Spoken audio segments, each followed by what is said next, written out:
وأذن في الناس بالحج يأتوك رجالا وعلى كل ضامر يأتين من كل فج عميق وهو الذي خلق الليل والنهار والشمس والقمر كل في فلك يسبحون فإذا انشقت السماء فكانت وردة كالدهان ثم خلقنا النطفة علقة فخلقنا العلقة مضغة فخلقنا المضغة عظاما يخرج من بطونها شراب مختلف ألوانه فيه شفاء للناس. Good evening, I am Dr. Akl. I am a practicing physician in Flint. This evening we are honored to have Dr. Nounou. Dr. Majed Nounou is an outstanding cardiologist, has an outstanding training. He has 3 board certifications in internal medicine and cardiology.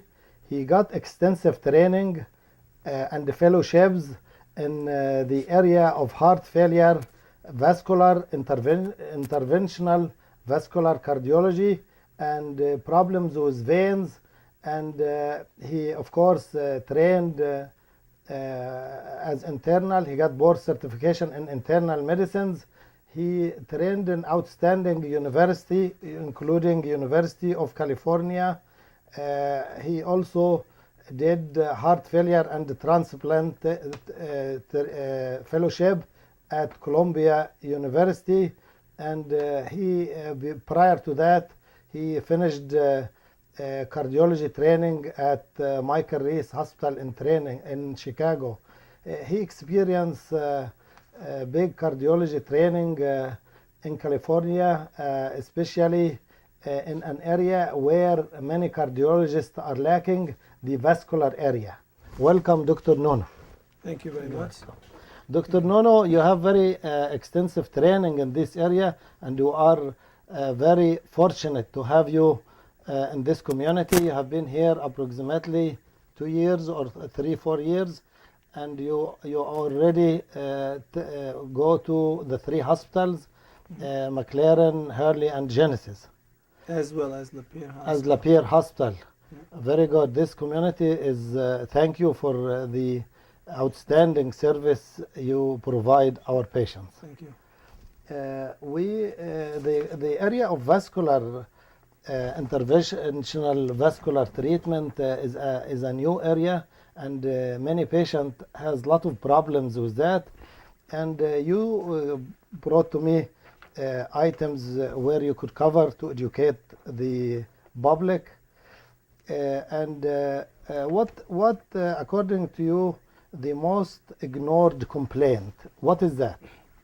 Well, the most ignored complaint, I came to learn about this complaint through my experience with my patients. And basically, it's the lower extremity aching and pain and fatigue. So patients, for the most part, they talk to their clinicians and they describe to them that they are having symptoms and complaint regarding their lower extremities. And initially, the clinicians and the doctors, they will at the beginning, they order an arterial Doppler, and if that came back normal, they go to the next step, which is the venous Doppler, looking for blood clot in the deep system. And once that comes back normal, they kind of like wash away the complaints, and unfortunately, the patient will get the impression that there is nothing wrong with my legs, and they try to get to feel that they have to live with this complaint. And recently I have a patient who is a young car mechanic, and he came to me after his doctors did the diagnostic testings, and he said there is not much, but I'm going to send you to Dr. Nounou and see if you have any problem with your veins. And that's what I wanted to talk to you and inform the public about today, is about the venous problem, the reflux that can happen in the venous system that can cause extreme pains in the lower extremities. Sometimes the patients will not complain about specific pain. It will be just simply a swelling. And So the patient basically comes with swelling. Swelling. Sometimes it can represent as itching, fatigue, tingling, stinging towards the end of the day, and it will be persistent. It gets worse when they are up on their feet. So how the family doctor will know that this is vascular? Is any key or any advice or clue to give the family doctor to tell this is a venous problem?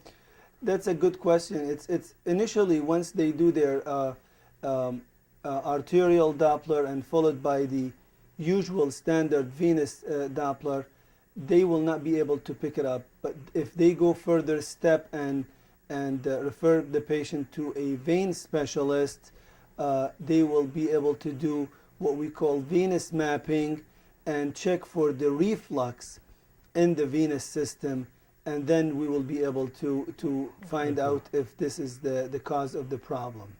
So basically patient come with leg swelling, and could they see the vein dilated or not necessarily? Not necessarily. That's the key point. Exactly, Yeah. not necessarily. Sometimes they look at the legs and they don't see any spider webs, no varicose vein, and they won't think of the venous reflux, although there might be a very high likelihood that this is due to the venous insufficiency.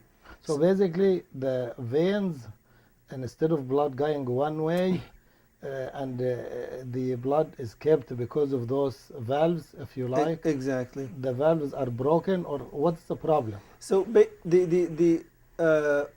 the reason for this problem is the arteries are competent. If they are, they get the blood down to the feet, but the blood flow goes back up to the circulation against gravity. And in order for the blood flow to go against gravity, we have to have an intact valves inside the veins to hold the blood against gravity. And if there are damage to these valves, the blood will go down and will pool in the legs and cause these problem and these symptoms, basically. Yes. Very good. So so when you see those patients, does it happen in one leg or both, or how it work? Basically, it depends on the risk factors. So risk factors for this problem is standing occupations, genetic predisposition, if they have a family member, mother, father, or grandparents, that they have a history of swelling and varicose veins. That's another risk factors. With that, it will be both sides. If they have a trauma, history of trauma, pregnancies, I have seen it in one leg. For example, I get patients, they have done a knee replacement, or they had a trauma or accident to one side, and then since then they notice that they have a lot of swelling in that particular leg, and that will be in one side rather than both sides. So what basically what we do in these scenarios is to try to close the incompetent vein, and then the blood will be rerouted into the deep system, and that will be easy for it makes it easy for the blood to return back up to the to finish up the circulation. So how you diagnose it? The diagnosis is by doing the venous mapping, as I mentioned, and it's just a regular venous Doppler. Okay. And we will be able to see the bidirectional flow inside these veins, I see. and that will be the confirmatory diagnosis. So it's non-invasive. It's easy to diagnose. Basically, yeah, it's non-invasive. It takes 20-30 minutes, just a venous Doppler testing.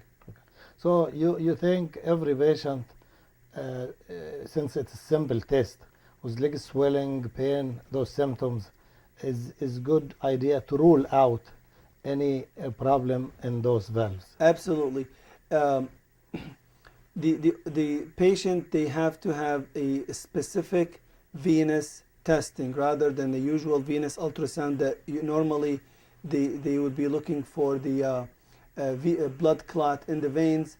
That's not what we'll be looking for. Initially, we would be looking for a blood clot, but if that test is normal, then we look for the venous reflux. And if that's positive, that will be the reason for the patients to have swelling, aching, fatigue, tired, and all these non-specific complaints. Towards the end of the day, a lot of them, they will have restless leg as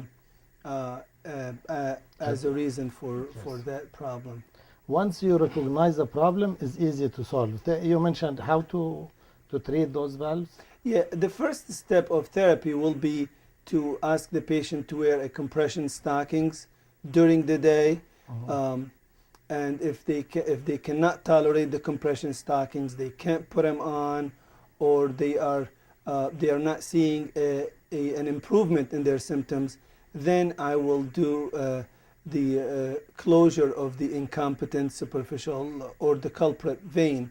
Once I close that bad channel, so to speak, then the blood will be rerouted into the deep system, and it will make it easy for the blood return. And sometimes the patient's symptoms, they will be dramatic overnight. The following morning, the patient will feel better. Sometimes it takes few weeks to feel better, and it's a very helpful. It's a non-invasive procedure. It takes 20 minutes in the doctor's office, and a patient will resume their daily activity right away. I had patients, they go back to their work the same day. So what exactly you do? It's basically I go into the calf area, and I put a small IV, and through the IV I run in a small catheter. It goes up to the groin. Then I numb the vein from outside, give few injections of numbing medicine, and then I will apply radio frequency waves, and that will collapse the vein. And once I pull the catheter out, the vein will be completely collapsed, and almost over 92% of the time, the vein is all gone. And over the period of days or weeks, the blood will reroute itself into the deep system, and the deep system is basically a deep venous system surrounded by muscle, and for the most part it's competent, and the blood return to the heart will be much more potent, and all the cause for all these symptoms is gone from then, and then it's just a matter of recovering. And that similar to would be treatment of varicose vein as well? Exactly. Yeah, the varicose vein is it's an advanced step of this problem. Initially, the problem starts off with the aching, the pain, the fatigue, and the swelling, and then the varicose vein is the advanced step. And once we close that incompetent channel, the varicose vein, for a lot of cases, they disappear and they shrink to a point where they are almost invisible in very dramatic cases. Excellent. So what advice you give to patient to recognize this? Yeah, I mean, they have to basically keep an eye on their symptoms, and keep persistent talking to their doctors and bring it to their attention. It's a matter of education that the problem is not in the artery, the problem is not into that there is a blood clot in the deep venous system. The problem is in their valves of the superficial vein system. So what they have to do is just keep asking their doctors and if they have a problem because if they are complaining of some complaints, it is because of there is a problem in their veins. They have to keep seeking medical advice until they feel better. There is an answer to this problem, and it can be solved, and the way to solve it and treat it is very simple, and it can change the patient's lifestyle dramatically after this patient's after this procedure is done. What advice you give to physicians, because physicians miss it all the time? As I just say, the same kind of advice is to, after they do what they have been doing